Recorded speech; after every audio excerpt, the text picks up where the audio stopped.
नाबालिग स्पीकर, और मैं चैलेंज करता हूं अपोजिशन को कि यहां बैठ के आज मेरी तकरीर सुने। मैं चैलेंज करता हूं अपोजिशन लीडर को और बिलावल भुट्टो को कि अगर जुर्रत है तो मेरी तकरीर सुन के जाओ, अगर बुज़दिल नहीं हो तो बैठो अपनी जगह पे और मेरी तकरीर सुन के जाओ। अगर सच सुनने की हिम्मत है तो मेरी तकरीर सुन के जाओ।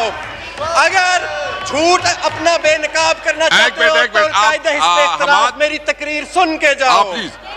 प्लीज बैठ। अगर हिम्मत है तो बैठो और मेरी तकरीर सुन के जाओ। और वो चले गए और वो बैठा हुआ है, बिलावल साहब बैठा हुआ है, हमाद बिलावल साहब बैठा हुआ है। मैडम आप बैठ जाए, उसको बात कर। जनाब स्पीकर बात कर ले भी। आप लोग बैठ जाए। मैं जवाब देता हूँ, अपनी सीटों पे बैठ जाए प्लीज। मैं जवाब देता हूँ, अपनी सीटों पे बैठ जाए प्लीज। बात कर ले जनाब स्पीकर। हमें आज एक नाबालिग सा लेक्चर मिला और ये नाबालिग लेक्चर जिन्होंने ज़िंदगी में कभी जिम्मेदारी नहीं की, कभी कारोबार नहीं किया, उन्होंने हमें बताया कि मईशत कैसे चलानी है, उन्होंने हमें बताया कि ये मुल्क कैसे चलाना है। जनाब स्पीकर, उन्होंने कभी अंग्रेज़ी बोली, कभी उर्दू बोली, लेकिन मैं उन्हें बताना चाहता हूं कि मुंह टेढ़ा करके अंग्रेज़ी बोल के किरदार साफ नहीं हो जाते, दामन साफ नहीं हो जाते। ये जो करप्शन के दाग सीने पे लगे हैं, ये अंग्रेज़ी बोलने से साफ नहीं होंगे। मेरे जनाब स्पीकर जी आप प्लीज अपना आप तशरीफ रखें प्लीज। जनाब स्पीकर, ये वही शख्स है जिसने कहा था कि मैं तुमको जूता मारूंगा और इसने आज तक इसने माफी नहीं मांगी। ये वही शख्स है। ये बजट तक इसको किसी किस्म की रिलीफ देने की जरूरत नहीं। जनाब स्पीकर, हमें कहा गया कि this is a government by puppets. Do they want a government of convicts? Do they want a government in which the people are known not by their names but by the dirtiest scandals in the history of this country? हमें लोगों ने मुंतखब किया है 22 साल की इमरान खान की जिद्दोजहद के बाद। हम कोई 10% 20% की बुनियाद पे यहाँ नहीं आए। हम कोई चंद जागीरदारों को डरा धमका के उनको पैसे दे के यहाँ पे नहीं पहुंचे। और हम पाकिस्तान तहरीके इंसाफ के वो जांबाज कारकुन हैं और वो जा रहे हैं। मैंने चैलेंज किया था कि मेरी तकरीर सुने। ये जो जानवर गिना रहे थे अपने आखिरी कलमे में, जो बड़ी नामुनासिब बात की, मैं आज उसका जवाब दूंगा। इनमें हिम्मत नहीं है सुनने की। जनाब स्पीकर, मैं सिर्फ आपको ये याद दिलाना चाहता हूँ कि ये जो आपके सामने डाइस है, इस पे एक साबिक वजीर आज़म ने खड़ा होकर कहा था कि मैं जूता मारूंगा और आज तक माजरत नहीं की। ये जो खड़ा है ऐवान, ये जो यहाँ पे ये जो कायदे हिस्ब इख्तिलाफ की सीट है, यहाँ पे खड़ा होके एक शख्स ने शीरी मज़ारी को के ऊपर जो कलमात कहे थे, वो भी इस रिकॉर्ड का हिस्सा है। उन्हीं डेस्कों से जो आवाज़ें आती हैं, वो भी आपको भी मालूम है और मुझे भी मालूम है। उससे बुरी आवाज़ें हमने कभी किसी गली कूचे में नहीं सुनी जो पीपल्स पार्टी के उन डेस्कों से आती हैं। मैं सिर्फ ये याद दिलाना चाह रहा हूँ कि जो आज हमें लेक्चर दे रहे थे कि ये मुल्क कैसे चलाना है, यहीं से आवाज़ आई और पंजाब को गाली दी गई और कहा गया कि पूरे पंजाब का कल्चर है गाली देना। इन्हीं डेस्कों से आवाज़ आई। मैं भी पंजाब की मिट्टी का एक बेटा हूँ। पंजाब का कल्चर गाली देना नहीं है, पंजाब का कल्चर हरगिज़ गाली देना नहीं है। और जो शख्स ये कहेगा वो पंजाब की तहजीब को, पंजाब की तारीख को, पंजाब की सकाफत को, पंजाब के कल्चर को, पंजाब की तारीख को मसख कर रहा है। और मैं आपसे कहूँगा, आप इस वक्त प्रिविलेज मोशन मूव करें और उस शख्स को कटहरे में खड़ा करें जिसने एक पूरे सूबे की इस तरह बेहुरमती की है। जनाब स्पीकर, क्योंकि वो तो चले गए हैं, उन्होंने महंगाई पे बड़ा तज़किरा किया और इकोनॉमिक ग्रोथ पे कि ये 4% ग्रोथ कहाँ से आ गई। इस पे ऐसे महसूस हो रहा था कि जैसे पाकिस्तान पीपल्स पार्टी के को चेयरमैन को बड़ी तकलीफ हो रही है। तो मैंने डेटा निकाला। Order in the house please. Order in the house please. तो मैंने डेटा निकाला। Order in the house please. अपनी सीटों पे तशरीफ रख ले प्लीज। अपनी सीटों पे तशरीफ रख ले please. Order in the house please. Speaker साहब, मैंने डेटा निकाला कि आखिर पीपल्स पार्टी के को चेयरमैन को 4% ग्रोथ पे इतनी तकलीफ क्यों हो रही है। तो पता लगा कि इनके 5 साल में कोई एक भी ऐसा साल नहीं था जिसमें ये 4% इकोनॉमिक ग्रोथ हासिल कर सके। फिर महंगाई की शरह पे बड़ी बात हुई तो मैंने देखा कि ये महंगाई की शरह के ऊपर बात कर रहे हैं। इस वक्त 8.5% के करीब औसतन महंगाई की शरह है। पाकिस्तान पीपल्स पार्टी के को चेयरमैन के दौर में, इनकी जमात के दौर में, ये तो उस वक्त इतने शायद अभी बच्चे होंगे, 21% पहले साल में महंगाई, पाकिस्तान की पिछले 20 साल की बुलंद तरीन सतह। दूसरे साल में 11.7%, तीसरे साल में 13.7% और फिर 11% महंगाई। इस वक्त 8.5% महंगाई की शरह है। कीमतें बढ़ने की मैं रफ्तार की बात कर रहा हूँ, तो शायद ये है। फिर इन्होंने BISP का जिक्र किया कि जी बेनज़ीर इनकम सपोर्ट प्रोग्राम और बड़ा ज़बरदस्त। क्या ये वही प्रोग्राम नहीं जिसके अंदर फरजाना राजा आपकी चेयरपर्सन BISP 150 करोड़ रुपए की मफरूर है? क्या ये वही प्रोग्राम नहीं है जनाब स्पीकर? क्या ये वही प्रोग्राम नहीं है जिसमें जब हम आए तो हमने देखा कि लाखों लोग ऐसे थे जो साहिब हैसियत थे और उनको सिर्फ पाकिस्तान पीपल्स पार्टी से वाबस्तगी की बुनियाद पर ये वजीफे लगाए जा रहे थे? क्या ये वही प्रोग्राम नहीं है जिसमें से हजारों सरकारी अफसरों को निकाला गया जिन्होंने अपने नाम डाले गए थे? क्या ये 8 लाख बंदों को निकाला गया? क्या ये वही नहीं है प्रोग्राम जो इनके दौर में चल रहा था, जिसमें सिर्फ 30-35 लाख लोग थे और हमने पिछले साल 1.60 करोड़ घरानों को एहसास प्रोग्राम के जरिए इसकी मदद पहुंचाई है? पॉवर्टी की और अनएम्प्लॉयमेंट की फिगर्स की बात हुई और अपनी ही बात को खुद ही कॉन्ट्रडिक्ट कर गए। कहते पॉवर्टी बढ़ गई है, अनएम्प्लॉयमेंट बढ़ गई है, कोई फिगर नहीं दी, कोई डेटा नहीं दिया, क्योंकि सर्वे तो हुआ नहीं 2016-17 से।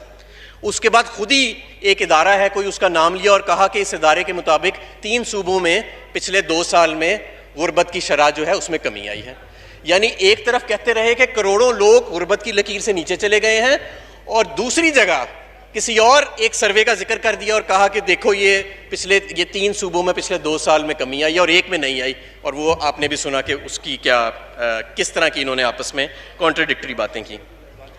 जनाब स्पीकर, बिल्कुल ये बात दुरुस्त है कि हमने इस साल सैलरीज में 10% इजाफा किया है और महंगाई की औसतन शरह मैंने आपको बताई कि वो 8.5% है। ये अपने दौर में ज़्यादा इजाफा ज़रूर करते थे क्योंकि साथ साथ ये भर्तियाँ भी करा रहे थे स्टेट ओन्ड एंटरप्राइजेज़ में और सारा कुछ, लेकिन ये ज़्यादा इसलिए इजाफा करते थे क्योंकि इनके दौर में महंगाई की शरह ज़्यादा थी। मैंने आपको बताया कि 21% से लेकर 14% तक महंगाई की शरह इनके दौर में रही, इसलिए इनको ज़्यादा इजाफा करना पड़ता था। ये अपनी नाअहली को छुपाने के लिए ज़्यादा इजाफा करते थे, ये कोई बड़ा तीर नहीं मारते थे। और जितनी इनके दौर में महंगाई में इजाफा हुआ है उतनी इन्होंने आमदन में इजाफा नहीं किया लोगों की। टैक्सेस के ऊपर बात हुई कि जी आपने टैक्सेस जो हैं वो 20% तो ग्रो कर लिए हैं, लेकिन इसका क्या फ़ायदा? इनके दौर में टैक्स टू GDP रेशियो 5 साल के अंदर नीचे गया था। जब ये आए थे तो जितना रेशियो था उससे 5 साल में नीचे गया था। इसके अलावा मैं ये भी कहना चाहूँगा, इन्होंने कहा कि फाटा में और AJK में आपने कोई टैक्सेस लगा दिए हैं। शायद इन्होंने बजट नहीं पढ़ा, बजट पढ़ के मुझे दिखाएं कि कौन से टैक्सेस फाटा और AJK में लगाए हैं इस बजट में हमने। तो ऐसी तो कोई बात नहीं है। तो फिर इन्होंने ये कहा कि पेट्रोल जो है आपने बहुत महंगा कर दिया है। जनाब स्पीकर, मैं समझता हूँ कि हमारी सियासत में जब ऐसे लोग आते हैं जिन्होंने ज़िंदगी में कोई काम नहीं किया होता तो फिर ऐसे ही स्टेटमेंट्स आती हैं, क्योंकि ये जो मुस्तकिल लोग होते हैं ना, जिन्होंने मुस्तकिल सिर्फ बातें की होती हैं या अपने बाप दादा के सर के ऊपर वो आ जाते हैं या किसी की करके आ जाते हैं। इस वक्त पाकिस्तान में तेल दुनिया का सबसे सस्ता तेल है, दुनिया का सबसे सस्ता तेल है इस वक्त जो पाकिस्तान के अंदर मौजूद है। हमारा पेट्रोल और डीजल इस वक्त PDL की शरह जो है वो 2 रुपये पे पहुंच चुकी है। ये 25 रुपये पे होती थी एक टाइम के ऊपर। 17% इस वक्त सेल्स टैक्स है। जब मुस्लिम लीग नून के दौर में कीमत नीचे जाती थी ये सेल्स टैक्स को 56% तक भी ले गए थे। हमने 17% से नहीं बढ़ाया, हमने सारा पास ऑन किया। तो बजाय कि इस चीज़ का हमें वो क्रेडिट देते तो वो चले गए। इन्होंने कहा आप किस मुंह से अपने हल्के में जाते हैं? हमारे हल्के में कुत्ते काटने की कोई बीमारी नहीं फैली हुई, अल्लाह का शुक्र है। हमारे हल्कों में अल्लाह का फजल है, हम HIV और एड्स से महफूज हैं। हमारे हल्कों में ऐसे हालात नहीं है कि जैसे मोंजो दाड़ो में 3000 साल पहले आसारे कदीमा होते हैं वैसे जाओ तो हैं, और वैसे कहने को बड़े बड़े मज़ार भी बने हुए हैं और वैसे कहने को बड़े बड़े महलात भी बने हुए हैं। ऐसे अल्लाह का शुक्र है हमारे हल्कों में हालात नहीं है, हमें बड़ा प्यार मिलता है। कराची के MNAs के साथ जिस हकारत से जो अल्फाज इस्तेमाल किए गए, ऐसे लग रहा था कि जैसे जो सज़ा एक पॉलिसी के तहत सिंध के शहरों को दी जा रही है वो आज इनके अल्फाज में नज़र आई, वो हकारत, वो नफ़रत नज़र आई। मैं आपको बताना चाहता हूँ कि जो इनकलाब और सियासी तब्दीली कराची में आई है इंशाअल्लाह ताला अगले इलेक्शन में वो सिंध के देही इलाकों में भी आएगी। ये चंद जागीरदार जिनके सर पे आप अभी भी सिंध की हुकूमत कर रहे हैं, उन्हें डरा धमका के और लालच दे के कुछ को, ये सिलसिला ज्यादा देर नहीं चलेगा। कुफर का निजाम चल सकता है, जुल्म का निजाम नहीं चल सकता। और आजकल एक नई तशरीह भी निकली हुई है। कहते हैं कि जी किसी जगह पे मैंने देखा इन दोनों पार्टियों के लोग बैठ के कहते हैं कि ठीक है थोड़ी करप्शन होती है, काम शाम भी निकलता रहता है। मैं आपसे कहता हूं कि अगर करप्शन के सिर पे डेवलपमेंट होती, अगर करप्शन के सिर पे होती तो ये सिंध तो इस वक्त कैलिफोर्निया से भी आगे निकल गया होता। अगर कोई देखना चाहता है कि करप्शन से क्या तबाही फिरती है पूरी दुनिया में, तो जाओ आज जाके सिंध का हाल देखो, फिर आपको नजर आएगा कि कैसे करोड़ों लोगों की जिंदगियों को खत्म कर दिया गया, उनके मुस्तकबिल को कुर्बान कर दिया गया जब हुक्मरान जो आते हैं वो करप्ट होते हैं। और उसकी आज जिंदा मिसाल करप्ट जो सिंध है। सिंध की हालत देख के ये डिबेट दफन हो जानी चाहिए कि करप्शन से कोई फर्क नहीं पड़ता लोगों की जिंदगियों से। लोगों की जिंदगियां उजड़ गई हैं आज उसके अंदर। चीफ जस्टिस ऑफ पाकिस्तान ने कहा है कि सिंध की हुकूमत जो है वो कोई बाहर से बैठा है शख्स, कोई याकूब मेमन के कौन है वो कर रहा है, यूनुस मेमन कर रहा है, और सिंध में कोई निजाम नहीं है। ये तो हम सबको पता है, हम सबको पता है, मुझे भी पता है, आपको भी पता है स्पीकर साहब, और ये जो लोग बैठे हैं सिंध से आए हैं इनको भी पता है जो चले गए हैं। जनाब स्पीकर, स्टील मिल की बात की गई तो मैं इनको याद दिलाना चाहूंगा कि 1990 में जब आप आए थे तो सलमान फारूकी का स्कैंडल था, जिसके बाद पैसे भी वापस दिए गए प्ली बार्गेन में। 2008 में जब आप आए तो रियाज लालजी का स्कैंडल था, और अरबों रुपए मुनाफे वाली स्टील मिल जिसके अकाउंट में 7 अरब रुपए पड़े थे, जब आप चले गए थे तो वो अरबों रुपए के खसारे में थी और अकाउंट में एक पैसा नहीं था। और इन्होंने कहा तुमने स्टील मिल बंद कर दी है। स्टील मिल हमने नहीं बंद की, स्टील मिल मुस्लिम लीग नून ने 2015 में बंद की थी।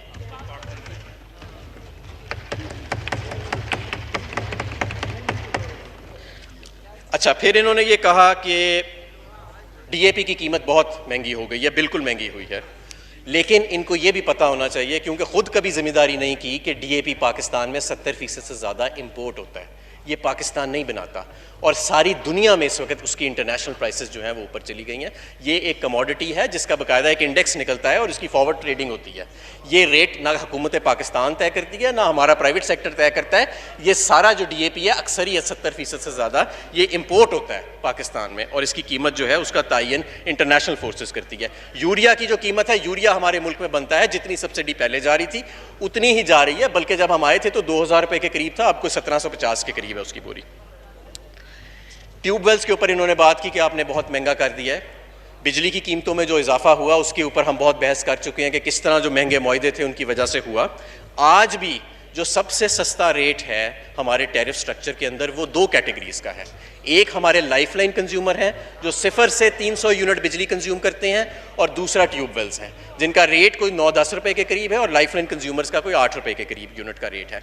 और जितने बाकी कंज्यूमर हैं पाकिस्तान के, चाहे वो सनत हो जिसका 20 रुपए के करीब रेट है यूनिट का, चाहे वो कमर्शियल हो जिसका 20 से ज़्यादा है, या वो रेजिडेंशियल हो जो 15-16 के करीब है, ये सब सब्सिडाइज करते हैं हमारे लाइफलाइन कंज्यूमर्स को जो हमारा छोटा सारिफ है, और किसान को जो ट्यूबवेल्स है उनका रेट इस वक्त हमारे टैरिफ स्ट्रक्चर में अभी भी सबसे कम है। गंदम के ऊपर बात हुई, क्योंकि इस चीज़ से मैं खुद डील करता रहा हूं जब मैं इंडस्ट्री में था, कि इन्होंने कहा कि जी हमने 1800 रुपये मन रेट करके बड़ा किया। जनाब स्पीकर, मैं आपको बताऊं, पूरा पिछला साल हर नेशनल प्राइस मॉनिटरिंग कमेटी में मैं खुद उस वक्त के वजीर ख़जाना हफीज़ शेख साहब के साथ बैठ के चीफ सेक्रेटरी सिंध को हर पीर को कहता था कि अपने गंदम खुदारा अपने गंदम के स्टॉक्स को रिलीज़ करो मार्केट में। जुलाई से मैंने ये कहना शुरू किया कि रिलीज़ करो वरना सिंध में कीमत ऊपर चली जाएगी आटे की, और वही हुआ। उन्होंने रिलीज़ नहीं किया, मैं समझता हूँ जानबूझ के रिलीज़ नहीं किया, और उसका नतीजा ये निकला कि अक्टूबर से ऑनवर्ड्स सिंध में आटा बाकी सारे पाकिस्तान से 200 रुपये महंगा हो गया। सिंध में आज भी आप चेक कर लें पाकिस्तान ब्यूरो ऑफ स्टैटिस्टिक्स का डेटा, सिर्फ आटा ही नहीं, आपको बाकी सारी अक्सर कमोडिटीज़ की कीमतें जो हैं बाकी सारे पाकिस्तान से ज़्यादा नजर आएंगी। ना सिर्फ ये, आपको एक और चीज़ नजर आएगी कि जो डीसी नोटिफाइड रेट है और मार्केट रेट है उसमें जो फ़र्क होता है वो चारों सूबों की बनिस्बत सिंध में सबसे ज़्यादा आपको नजर आएगा। जनाब स्पीकर, जो इन्होंने कहा कि जी सिंध की पर कैपिटा बहुत ज़्यादा है, सिंध का लोएस्ट, और ख़ुद ही फिर उन्होंने कह दिया कि इससे कोई फ़र्क नहीं पड़ता। उसकी वजह यह है कि सिंध का ह्यूमन डेवलपमेंट इंडेक्स जो है, जो सोशल और हेल्थ के अंदर, वो शायद सबसे कम है। इन्होंने जो जब ये तकरीर करते थे तो बीच में कभी बोलते थे अंग्रेज़ी में, कभी उर्दू में, पता लग जाता था कि कौन सी बात किसको अंग्रेज़ी में समझानी है, किसको उर्दू में। इन्होंने एक बात की कि हम अफ़गानिस्तान में बेसिस किसी को नहीं देंगे, हम ये करेंगे, हम किसी को इस्तेमाल नहीं होने देंगे। ये बात इन्होंने अंग्रेज़ी में नहीं की, ये इन्होंने उर्दू में की है। ये इन्होंने उर्दू में की है बात। ये वो पार्टी है जो कहती थी कि ड्रोन हमले करी जाओ, हम मजम्मत करी जाएंगे, और तुम तो अमेरिका को कहती थी कि ड्रोन हमले करी जाओ, हम मजम्मत करी जाएंगे, लोग मरते हैं तो मर जाएं, हमें कोई परवाह नहीं है। और आज यहाँ आके इनको वो ये वाला जो सेक्शन था ना कि हम अपना अफगानिस्तान में जंग का हिस्सा नहीं बनेंगे, दहशतगर्दी के खिलाफ नहीं बनेंगे, सारा कुछ करेंगे, इस लिबरल जमात ने के जो कायद थे उन्होंने ये वाला हिस्सा अंग्रेजी में नहीं कहा, ये वाला उन्होंने उर्दू में ही कहा। अच्छा, आगे चलते हैं जी। मैं अब आता हूँ, क्योंकि IMF के ऊपर इन्होंने बात की कि ये IMF के आगे, IMF की गुलामी और IMF के आगे भीख मांगना। जनाब स्पीकर, मैं आपको एक बात बताना चाहता हूँ, इस मुल्क की तारीख में जो जमात सबसे ज़्यादा IMF के पास गई है, ना वो मुस्लिम लीग नून है, ना वो मुस्लिम लीग काफ है, ना वो पाकिस्तान तहरीक इंसाफ है, ना वो JUIF है, ना वो कोई और जमात है, वो पाकिस्तान पीपल्स पार्टी है जो सबसे ज़्यादा दफ़ा IMF के पास गई। ये एक हकाइक है, और आज अपनी तकरीर बनाने के लिए ये क्या बातें कर गए। अब मैं, ये तो इनका प्रोपोगेंडा था जिसका मेरा जवाब देना मेरा फ़र्ज़ था। मैं अब अपनी बजट स्पीच की तरफ आता हूँ। जनाब स्पीकर, ये हमारा तीसरा बजट है, और जब मैंने पहला बजट यहाँ पेश किया था उसी में मैंने कहा था कि हम पहले 2 साल स्टेबलाइजेशन के दौर से गुजरेंगे और उसके बाद हम ग्रोथ के फेज़ में दाखिल होएंगे। यानी कि जो मुल्क हमें मिला था, दिवालिये के करीब था, उसको बचाने के लिए, उसकी मईशत को इस्तेहकाम दिलाने के लिए हमें 2 साल सख्त फ़ैसले करने पड़ेंगे, और इंशाअल्लाह ताला तीसरे साल हम ग्रोथ फेज़ में, जहाँ यानी कि माशी तरक्की की रफ्तार जहाँ तेज़ होती है वहाँ चले जाएंगे।